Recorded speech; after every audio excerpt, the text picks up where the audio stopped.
सुनते भैया, आदिवासी जैसे लगा था। आदिवासी मन के बारे में बहुत सुने हैं, कुछ बता सकते हो क्या? साथ में बेटे, तो आदिवासी मन के बारे में जानना है। आदिवासी मन के बारे में बोलना शुरू करूँ ना तो पूरा रात पहा जाएगी। तो पर भी तुम लोग थोड़ा बहुत बताए के प्रयास करो। चलो।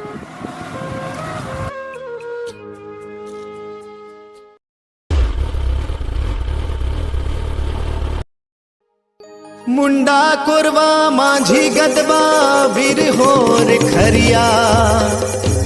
गोंड कोया राव दुरला बिंझवार भुंजिया, मैना भैना बैगा हलबी धनवार मुरिया माड़िया, सावरा कंवर कमार भतरा खैरवार नगेसिया, बूढ़ा देव के मैं पुजारी, तीर कमानो धनुर्धारी, बिरसा मुंडा वीर नारायण के वंश डारी हो रे मैं हाँ आदिवासी हो रे मैं हाँ आदिवासी हो।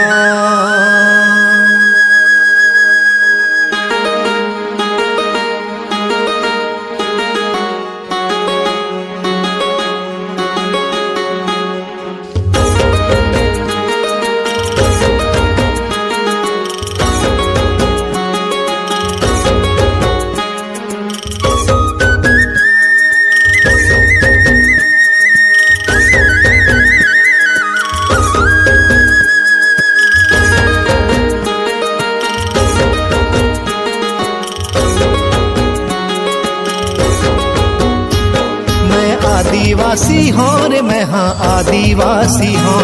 मैं आदिवासी हो रे मैं हाँ आदिवासी हो, मैं जंगलिया छत्तीसगढ़िया मूल निवासी हो, मैं जंगलिया छत्तीसगढ़िया मूल निवासी हो रे मैं हाँ आदिवासी हो रे मैं हाँ आदिवासी हो, मैं आदिवासी हो रे मैं हाँ आदिवासी हो।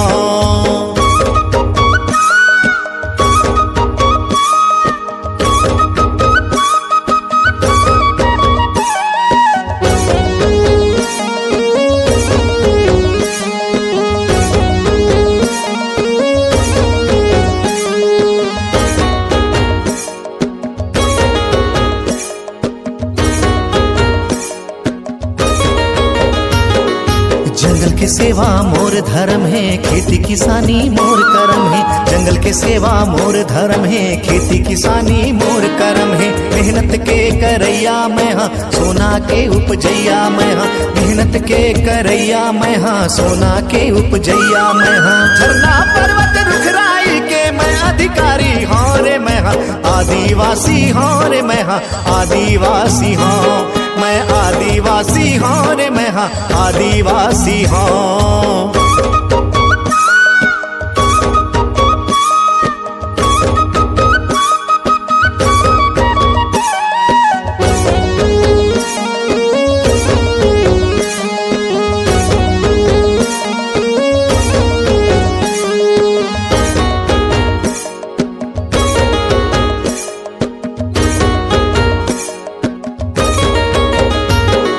शिक्षित मोर समाज होवत है आदिवासी के जोर चलत है, शिक्षित मोर समाज होवत है आदिवासी के जोर चलत है, देश दुनिया में नाम करैया छत्तीसगढ़ के मान बढ़ैया, देश दुनिया में नाम करैया छत्तीसगढ़ के शान बढ़ैया, खेल कूद और राजनीति में भागीदारी हो रे मैं हाँ आदिवासी हो रे मैं हाँ आदिवासी हो,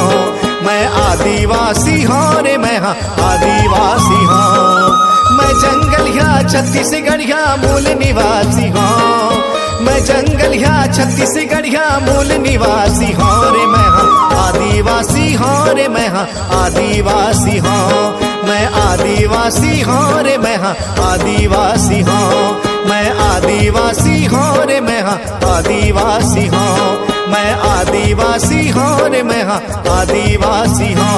मैं आदिवासी हो रे मैं हाँ आदिवासी हो।